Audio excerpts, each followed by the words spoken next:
The battle for Yuelu Manor erupts in full force as Wei Dinghai, leader of Chaoyu base, personally shatters the outer ice wall with his ability, merging into the snow to tear a massive breach in the defenses.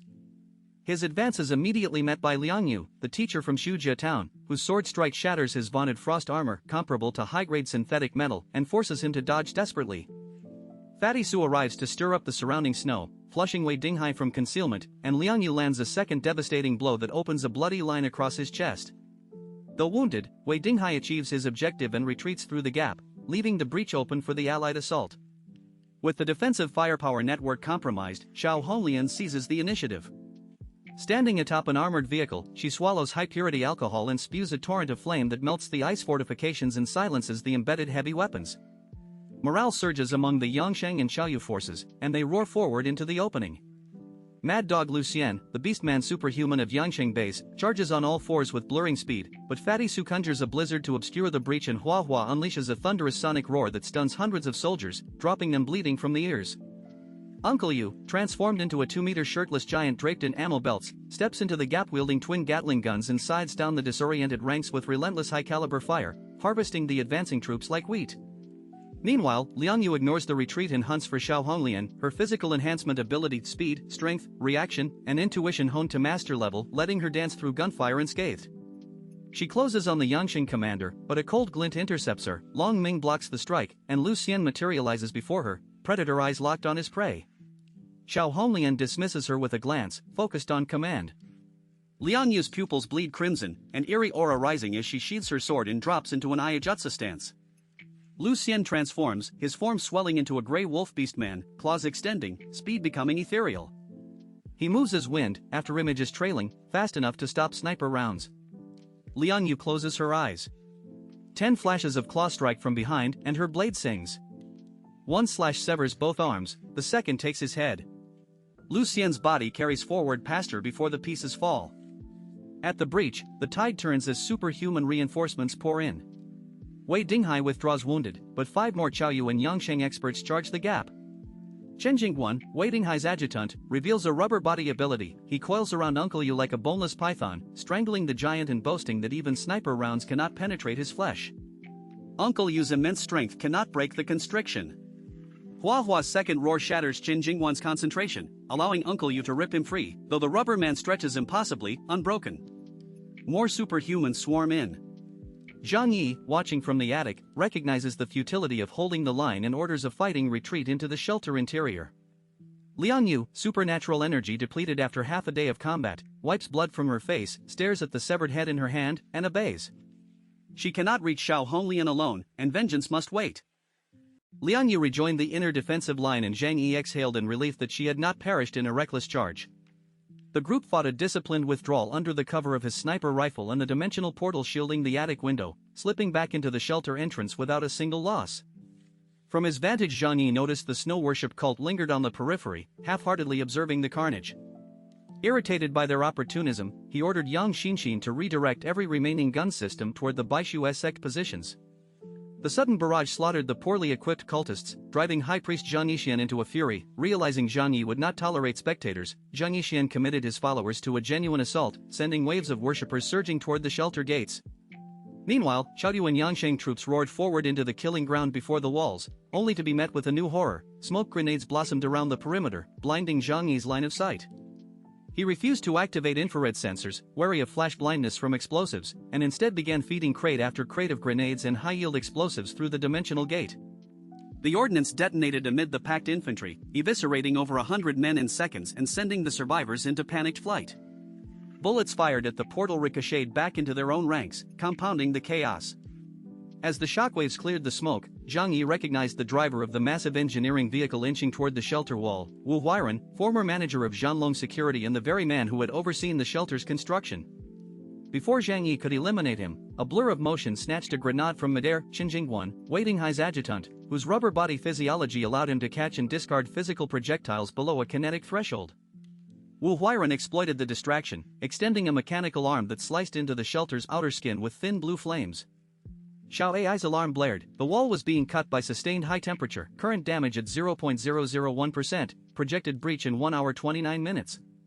Zhang Yi calculated that a man-sized entry would take a full day, buying him ample time to inflict further attrition. He ignored the vehicle and resumed sniping, each shot a death sentence despite the fog and smokescreen Xiao Honglian deployed to obscure his vision. Inside, Uncle Yu and Su Pengzi heard the hiss of cutting steel and grew anxious. Fatty Su urged retreat, but Zhang Yi held them steady. In less than 20 minutes they had killed hundreds of the city's strongest forces for 0 casualties, a tactical victory even amid encirclement. Yet Wu Huairan's presence meant the shelter would eventually fall if the siege continued. Zhang Yi chose to wait, sensing a deeper shift. The snow worship cult, historically at odds with every major power, had been fighting alongside Qiaoyu and Yangsheng, or so it seemed. Now, with both bases bloodied and distracted, Zheng Yixian sprang his trap. Hundreds of cultists had infiltrated the enemy formations unnoticed. Smiling, they embraced Qiaoyu and Yangsheng soldiers in false camaraderie, then pulled the pins on grenades strapped to their own chests. The betrayal erupted from within the attackers' own ranks, turning the siege into a slaughterhouse of friendly fire and suicide detonations. Both Qiaoyu and Yangsheng bases believed victory was imminent as their forces packed densely around the breached shelter, but the snow worship cult shattered that illusion in a single catastrophic instant. Hundreds of Baishui cultists who had infiltrated the Allied ranks detonated homemade explosives simultaneously, engulfing the perimeter in flame and shrapnel and instantly wiping out over 70% of the besiegers, leaving fewer than 200 soldiers standing. Xiao Honglian and Wei Dinghai, who had previously cleared mines to prevent exactly this scenario, stared in horror as their own rear guard erupted into chaos, realizing too late that the cultists had come prepared to die. Zheng Yixian, the high priest of the snow worship cult, seized the moment with maniacal glee. He levitated 2 massive war chariots and slammed them toward the command vehicle of the 2 base leaders, laughing wildly as he declared that Tianhai City would no longer be a place for them to swagger. Wei Dinghai summoned a wall of ice and snow to catch one chariot while Xiao Honglian, her temper flaring, punched through the roof of the other and sent it flying with a single blow. The cultists, armed with rudimentary weapons but driven by fanatical fearlessness, surged forward behind their leader, screaming slogans with bloodshot eyes and turning the already shattered Allied formation into a slaughterhouse. From the shelter, Zhang Yi watched the trap close and ordered the doors opened. Liang Yu, Uncle Yu, and the other defenders, restored by Yang Xia's supernatural cuisine, poured out like wolves among sheep. Uncle Yu, transformed into a 2-meter giant and draped in bullet belts, roared as he swept twin Gatling guns across the crowded enemy ranks. Liang Yu moved with Iaijutsu precision, severing limbs and heads in a blur of motion. Zhang Yi himself maintained a kill rate of 1 every 2 seconds through his spatial portal, his Shinwei sniping locking onto inhuman heads at 300 meters. One enemy never even understood how he died before his neck was snapped by invisible spatial force and his head tore free. On the rear mountain, Xing Tian of Qingpu Base stood dumbfounded as the betrayal unfolded. A chill ran down his spine as he realized the snow worship cult and Zhang Yi had a secret pact, and that had he joined the assault he would be suffering the same annihilation. Instead, he patted his chest in gratitude and laughed, calculating that Qingpu Base would emerge as the undisputed master of Tianhai City without firing a shot. His men were even firing blanks into the air to maintain the charade of participation.